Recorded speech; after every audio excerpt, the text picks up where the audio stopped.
네, 부산의 하나뿐인 동물원이죠. 삼정 더파크에 부산시 매수 의무를 놓고 벌인 1심 재판 오늘 마무리가 됐습니다. 앞으로 항소 여부도 있고 1년 넘게 문을 닫은 동물원 정상화는 쉽지 않을 것 같은데 취재 기자와 함께 그간의 논란과 또 향후 전망에 대해서 짚어보도록 하겠습니다.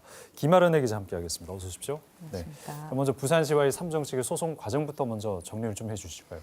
네, 동물원 운영을 맡았던 삼정기업 측이 부산시에 동물원 매매대금 청구 소송을 제기한 건 지난해 6월입니다. 네. 동물원 문을 닫은 지 2달 만에 부산시에 동물원을 매수, 그러니까 사라고 요구한 건데요. 삼정기업이 적자에 허덕이던 동물원을 이렇게 대놓고 부산시에 사라고 요구할 수 있었던 건 바로 협약 때문입니다. 예. 부산시와 삼정기업 등이 동물원 정상화를 위해 지난 2012년 9월에 맺은 바로 그 협약입니다.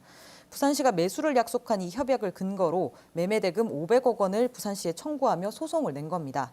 그러나 부산시도 이에 맞섰는데요. 동물원 땅과 관련해 다른 사람 명의의 지분이 있기 때문에 법적으로 공공기관인 부산시가 동물원을 살 수 없다고 거부했습니다. 네. 여기에 더해 2017년에 동물원 채권이 갑자기 주식회사 부산동물원으로 양도돼서 주인이 바뀌었기 때문에 매수 의무가 사라졌다고 주장했거든요. 이런 힘겨운 법적 공방 끝에 오늘 1심 재판부가 부산시 손을 들어준 겁니다.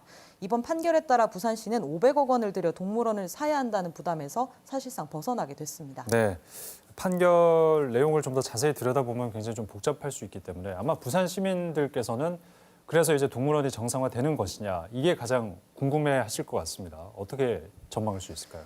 지루한 공방은 네. 끝이 났지만 당장 동물원을 가기는 쉽지 않을 것 같습니다. 네. 삼정기업 측이 항소를 할 가능성도 없지 않거든요. 예. 항소를 하면 정상화는 언제 이루어질지 사실상 가늠하기가 어렵습니다.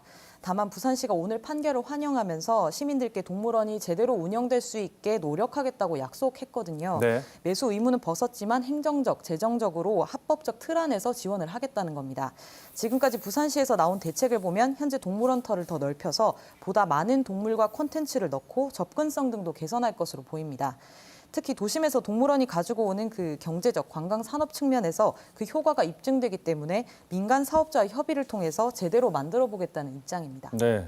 이게 뭐 제대로 되면은 뭐 동물원도 정상화될 수 있겠지만 사실 동물원이 이제 적자에 허덕이게 된 게 관리도 좀 부실했고 내부적으로 문제도 좀 있지 않았습니까? 어떤 그런 사업자에게 부산시가 또 이제 뒤에 어떤 특혜를 준다면 말 그대로 특혜 시비가 될 수 있을 것 같은데요. 네, 부산시도 이 부분을 모르는 건 아닙니다. 동물원 정상화가 추진되던 2012년부터 부산시가 특혜 의혹에서 자유롭지 못했거든요.